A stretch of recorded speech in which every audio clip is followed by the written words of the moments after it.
maximum de la transparence. Et c'est ça qui alimente la corruption. Je vais arriver tout à l'heure. Vous avez peur de vous attaquer à la corruption réellement. Et vous tournez autour du pot. Vous tournez autour du pot. Moi j'ai vu... silence.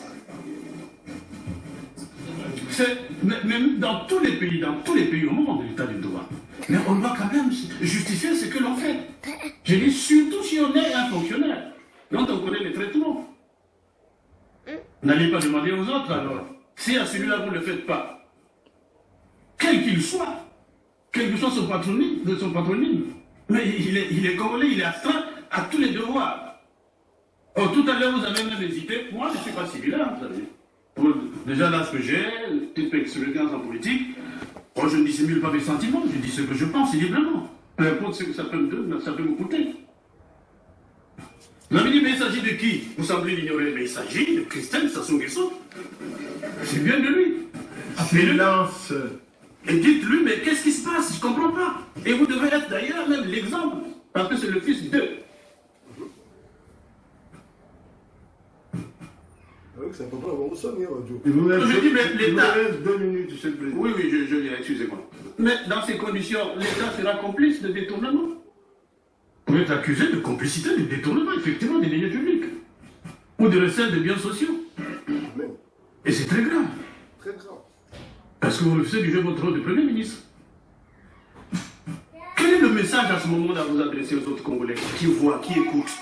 Moi, il y a des privilégiés de la société qui peuvent rentrer en campagne parce que derrière la dédicace d'un livre, en réalité, on est en campagne, mais la campagne n'a pas commencé. Je dis bien, Sassou Nguesso Christelle est un Congolais, a le droit d'être candidat à l'élection présidentielle en 2021. Il a le droit. Sous réserve qu'il remplisse les critères d'éligibilité. Il a le droit. Mais la campagne n'est pas ouverte.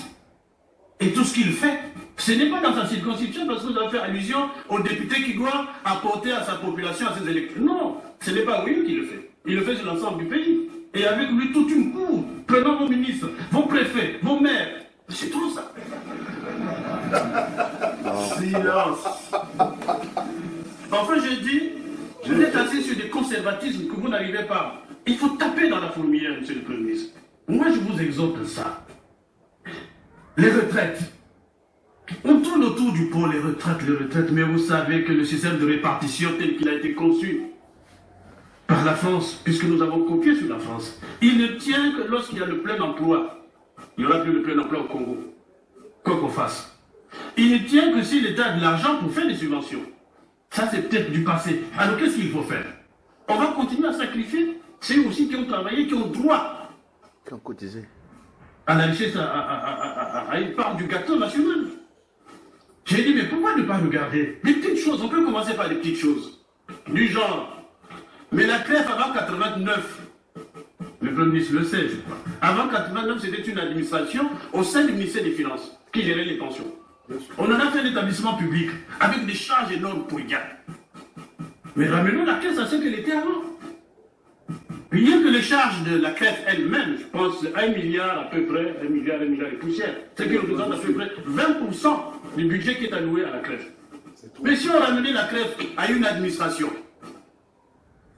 mais ça diminue les charges. Et en même temps, si on rentre les retraités dans le système de rotation, dans le paiement, ils auront au moins une pension tous les 2 mois, une pension tous les 3 mois. Et puis ça peut leur permettre quand même de respirer, de faire un programme, un projet. Aujourd'hui, ce n'est pas possible. Ils ont 10 mois d'affilée, 7 mois d'affilée, mais nous les poussons à la mort, ces gens-là. Merci beaucoup, monsieur. Je n'avais pas fini, je vais terminer. Je termine par la corruption, s'il vous plaît. La corruption, il y a quelque chose qu'on dit, Commission nationale de lutte contre la corruption.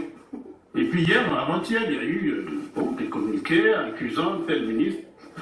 Le problème, je crois que c'est comme je dis, c'est des mesures à dose homéopathique.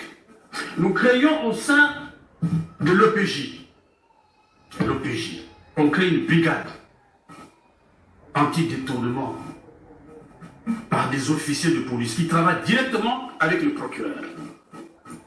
Dès qu'il y a un soupçon, quoi que vous soyez, vous êtes interpellé. Vous êtes mis en examen. Et la procédure suit. C'est une présomption, vous pouvez être libéré après. Mais au moins déjà. Et comme ça, chacun devrait avoir peur. Mais vous dites, commission de ceci, commission de ceci, commission de cela. Et la suite, c'est quoi? Et donc voilà, on nous attend là. On nous attend sur notre lutte, la lutte contre la corruption. Aujourd'hui, elle est encore faiblement menée dans notre pays, monsieur le Premier ministre. Il faut que vous engagez de véritables réformes. Et déjà, quand je vois commission primature ou présidence, c'est déjà pas bien. Il y a des soupçons que c'est pas indépendant. Il faut rendre cette institution autonome. Et moi, il faut la dissoudre, simplement, et confier cette tâche à une brigade qui ne fait que ça au sein de la police judiciaire. Et comme ça, on va tous les délinquants en col blanc qui traînent dans le pays seront interpellés tous les jours, ils étaient en prison. Honorable Ibombo.